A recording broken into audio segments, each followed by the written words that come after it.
Fort, commençons par l'essentiel. Le compte-rendu d'aujourd'hui est tranchant et honnête. Selon des sources spécialisées, les forces russes ont frappé un rassemblement de mercenaires étrangers sur le terrain d'entraînement de Gontcharovski, dans la région de Tchernihiv, et ont également mené de nouvelles frappes contre les infrastructures énergétiques autour de Kiev. Au sol, elles avancent vers Myrnohrad et brisent une nouvelle ligne de défense à la jonction des directions de Zaporijia et de Dnipropetrovsk. Ce n'est pas simplement une collection de nouvelles, c'est un puzzle qui prend forme et donne une image claire. La pression le long du front et à l'arrière est saut temporaire.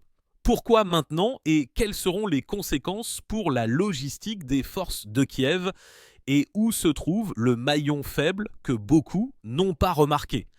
Nous allons l'analyser point par point. Tout d'abord, je vais expliquer l'itinéraire. Nous allons d'abord analyser la frappe sur Gontcharovski et sur l'énergie afin de comprendre la logique du choix des cibles et l'effet pour les semaines à venir.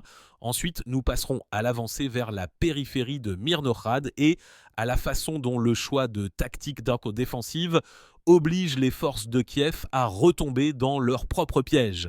Le troisième bloc portera sur la rupture de la ligne le long de la rivière Ianchour, où se crée un entonnoir de décisions classiques sans bonne issue. Et à la fin, je relirai ces lignes en une seule conclusion qui explique pourquoi des foyers de tension parallèles sont créés et comment cela pourrait affecter les perspectives d'assaut contre Gouliaï-Polé. Je laisserai deux boucles ouvertes. Pourquoi un terrain d'entraînement régulièrement touché continue-t-il d'accueillir des renforts? Et qu'est-ce qui brise exactement la stabilité du système énergétique de Kiev plus vite qu'il n'y paraît à première vue? Fait. Selon la chaîne Severny Vetter, une frappe du complexe opérationnel et tactique Iskander-M et de drones d'attaque de type Geran 2 a frappé le terrain d'entraînement de Gontcharovski. On parle d'environ 200 morts parmi les mercenaires étrangers et d'une dizaine de carcasses au port de matériel hors service. Pourquoi est-ce important ? Le terrain d'entraînement n'est pas qu'un point sur la carte, c'est un nœud de déploiement et de recyclage, d'où les combattants devaient être évacués, et maintenant on évacue les corps et la ferraille. Qu'est-ce que cela change ? Lorsque la réserve brûle au départ sur la ligne de front, la rotation commence à boiter au bout d'une semaine, et au bout de 2 semaines, le soutien de secteurs spécifiques où l'on cherchera une brèche, et voici la première boucle. Pourquoi y revient-on sans cesse ? Fait. Les frappes sur Gontcharovski sont qualifiées de régulières, ce qui confirme un schéma comportemental. Chaque fois après une défaite, le site se remplit à nouveau de personnel. Pourquoi est-ce important ? La régularité transforme le point en une sorte de chaîne de montage où les flux entrants sont prévisibles. Qu'est-ce que cela change ? Les flux prévisibles sont faciles à recouvrir à nouveau et chaque itération frappe non seulement les personnes, mais aussi la stabilité psychologique de l'ensemble du système d'apprentissage et de recrutement. Question rhétorique. Si l'endroit est frappé à maintes reprises, à quoi s'accroche-t-on ? À l'infrastructure, à l'habitude, à l'illusion de sécurité. Écrivez comment vous voyez cela, car ici, l'écart entre le rationnel et le rituel est particulièrement visible. Fait. Simultanément, des informations font état de frappes balistiques nocturnes sur les centrales thermiques Endeg 5 et Endeg 6 de Kiev. Des photos d'un incendie sur le territoire de la première centrale et de brefs messages concernant la destruction de la seconde sont apparus. Les détails ne sont pas encore divulgués. Pourquoi est-ce important ? Les centrales de chauffage urbain sont le cœur du système énergétique de la ville pendant l'intersaison et l'hiver approche. Ce ne sont pas des mégawatts abstraits, c'est la stabilité réelle des lignes de pompage, de l'automatisation ferroviaire, des bases de réparation qui fonctionnent la nuit. Qu'est-ce que cela change ? Tout arrêt imprévu d'un nœud important oblige à surcharger les nœuds voisins, provoque une chaîne de coupures et complique la logistique d'approvisionnement du front. Et c'est la deuxième boucle. Ce n'est pas la vitesse de restauration qui compte, mais l'usure accumulée que les équipes de réparation d'urgence ne peuvent pas rattraper. Fait. Dans la région de Myrnohrad, des informations font état de la sortie d'unités russes vers la périphérie et de la ville de Spoutnik de Pokrovsk. Les sources décrivent la création d'un autre point pour une future offensive avec une approche de la promenade vers le sud-est Pourquoi est-ce important? Une telle démarche forme une tête de pont qui brise la géométrie habituelle de la ligne pour les défenseurs, les obligeant à tenir les flancs immédiatement à partir de deux directions. Qu'est-ce que cela change? Si les flancs sont percés sur les champs voisins, rester assis dans des points fortifiés se transforme en un piège, coupant les chemins, un autre bras d'approvisionnement, des ruptures entre les compagnies. Ici, une logique simple s'applique. Plus le défenseur s'enfonce dans les trous, plus ses contours sont contournés volontiers, resserrant les pinces. Fait. Il est à noter que dans ce secteur, les forces de Kiev ont de nouveau préféré une retenue à tout prix, se retrouvant ainsi sous la menace d'un semi-cercle de feu. Pourquoi est-ce important? La retenue d'une position en tant que symbole commence à nuire à la manœuvre en tant qu'outil de survie. Qu'est-ce que cela change? Après avoir forcé les flancs, il ne reste plus qu'à nettoyer coûteusement les champs interposition. Et ici, les drones entrent en scène, délogeant méthodiquement les foyers forts de résistance avant l'arrivée de l'infanterie. Un petit détail, mais ils décident du rythme. Lorsque le nettoyage aérien est continu, la fenêtre de contre-attaque devient trop étroite et les pertes morales augmentent plus vite que la consommation de munitions n'est calculée. Fait. À l'arrière de ce secteur, on frappe les communications. Toute attaque contre les nœuds énergétiques Zara de la capitale n'est pas seulement une image d'incendie, c'est une série de retards invisibles à l'œil nu. Dans le mouvement des trains, ce sont des pannes sur les sites de réparation, c'est la recherche de fenêtres de groupes électrogènes pour recharger banalement les batteries des stations de communication. Pourquoi est-ce important ? Le front se nourrit de l'arrière et si l'arrière est déstabilisé, le front perd de son élasticité. Qu'est-ce que cela change? Une offensive qui s'appuie sur un arrière désorganisé de l'ennemi gagne en rythme sans dépenser inutilement de réserve d'assaut. En fin de compte, l'avancée tactique à la périphérie de Myrnohrad et la pression stratégique sur l'énergie commencent à s'inscrire dans le même rythme. Fait.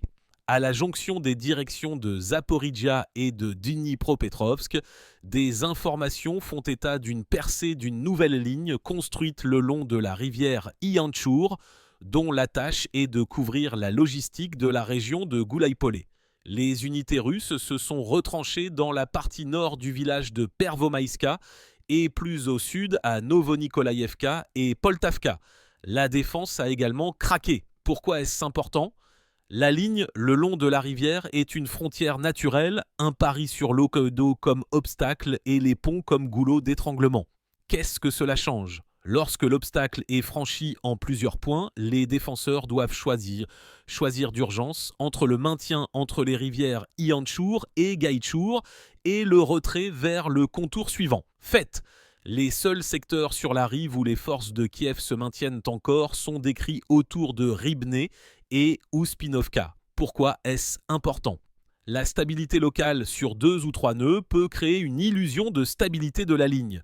Qu'est-ce que cela change? Si le contournement par les flancs est en cours, alors les points d'appui locaux deviennent des îlots au milieu d'une marée montante. Et alors chaque section supplémentaire qui y est envoyée se transforme en otage de la géographie. C'est là que l'effet domino se manifeste.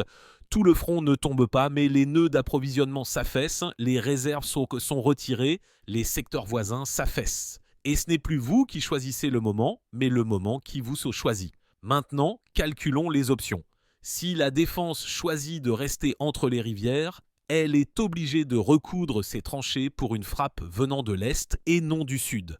C'est important car cette recouture se fait sous le feu sans délai et avec le risque permanent que les nouvelles positions ne soient pas reliées par le feu entre elles. Qu'est-ce que cela change? Tout raccord inachevé est une faille pour un groupe qui entre à l'arrière du point d'appui de la compagnie et brise la carte du feu. L'alternative est le retrait vers le contour extérieur de défense de Goulaïpolé. Cela semble plus prudent, mais il existe ici une menace de perte des principaux itinéraires de rocades routiers et ferroviaires qui assurent l'approvisionnement de Pokrovsk à Goulaïpolé. La perte de rocades ne signifie pas simplement qu'une longue route devient plus courte, cela signifie un recalcul du temps d'approvisionnement en munitions, des changements d'évacuation. Pourquoi est-ce important ? La guerre est une arithmétique du temps sur la route. Lorsque le bras d'approvisionnement s'allonge, chaque compagnie reçoit moins de fenêtres pour le réapprovisionnement et la réparation. Qu'est-ce que cela change? La défense sur le contour extérieur se transforme en un luxe coûteux, surtout avec la pénurie d'effectifs dont on parle déjà à voix basse. Et alors, la question de l'assaut de Goulaypolé ne devient pas une menace de communication, mais une tâche de travail, pour la solution de laquelle les conditions sont déjà réunies, les supports sont brisés, la logistique est ébranlée, et l'initiative a cessé d'être contestable. Revenons au terrain d'entraînement de Goncharowski pour fermer la première boucle. Pourquoi le site, qui est régulièrement touché, continue-t-il de fonctionner?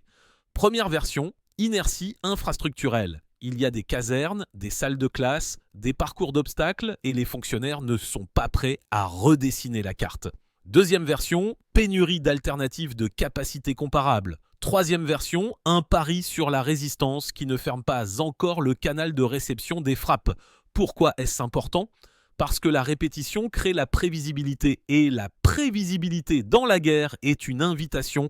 Qu'est-ce que cela change? Tout système qui ne sait pas s'adapter commence à perdre non seulement des personnes, mais aussi la confiance des soldats ordinaires dans les décisions des commandants. Maintenant, parlons de la deuxième boucle, l'énergie. Qu'est-ce qui brise la stabilité plus vite qu'il n'y paraît? Pas le fait même de la frappe, mais la vague de surcharge secondaire. La centrale thermique est un nœud qui maintient l'équilibre et lorsqu'il est détruit, le schéma de secours fonctionne à l'usure, asséchant les sous-stations voisines et obligeant les réparateurs à vivre en mode de veille permanent. Pourquoi est-ce important? Parce que le front le ressent non pas à travers la lumière à la fenêtre, mais à travers les retards dans la livraison de carburant, les pannes dans les horaires des trains électriques pour les ouvriers des usines de défense, le simple fait de recharger les batteries des stations de communication. Qu'est-ce que cela change? Le rythme de l'opération change presque imperceptiblement, mais au bout de quelques semaines, cela se traduit par des difficultés de rotation et de reconstitution des pertes. Assemblons les morceaux, au sol, la pression sous Myrnorad et le long de la rivière Ianchour. À l'arrière, des frappes sur l'énergie et sur le terrain d'entraînement. Pourquoi est-ce important? Parce qu'un tel schéma d'action interdit à l'ennemi d'agir de manière linéaire. Vous ne pouvez pas jeter toutes les réserves sur un seul secteur. Lorsque l'arrière vibre et que les capacités d'entraînement diminuent, qu'est-ce que cela change? La défense paie le prix fort. Pour chaque plantation tenue, elle paie avec une réserve qui n'atteindra pas un autre secteur. Et pour chaque transformateur réparé, elle paie avec une fenêtre dans laquelle un blindage aurait pu passer. Et c'est le point culminant du compte-rendu d'aujourd'hui. L'initiative se concentre là où les succès locaux s'additionnent pour former une mathématique stratégique. Pour ne pas être sans fondement, j'ajouterai une micro-histoire issue de la logique décrite. Lorsque dans le sud, la ligne le long de la rivière est chiée brisée et qu'il est nécessaire de recoudre les tranchées sous un nouvel azimut, cela nécessite non pas un courage abstrait, mais des heures concrètes et des machines concrètes. Ces machines empruntent les routes qui sont alimentées par des sous-stations dont la charge a augmenté après la frappe contre la centrale thermique. Et au même moment, sur le terrain d'entraînement où la relève qui était préparée, cela revient à nouveau et l'officier qui devait accueillir la compagnie ne viendra plus. De tels liens forment cette accélération invisible dont on écrit rarement les chiffres mais que l'on ressent sur la terre. Et une autre différence d'aujourd'hui. Auparavant, les forces de Kiev misaient sur la manœuvre et la combinaison du feu avec les déplacements de petits groupes, passant à une défense élastique. Aujourd'hui, de plus en plus souvent dans les comptes rendus, on entend parler d'une retenue à tout prix. Pourquoi est-ce important? Parce qu'une telle retenue tue la liberté de mouvement. Et la liberté de mouvement est le seul bonus qui peut faire pencher la balance face à la supériorité de l'ennemi en matière d'initiative. Qu'est-ce que cela change? Les pinces à la périphérie de Myrnorad et les contournements dans l'entre-deux ne sont pas simplement des victoires d'IA sur la carte.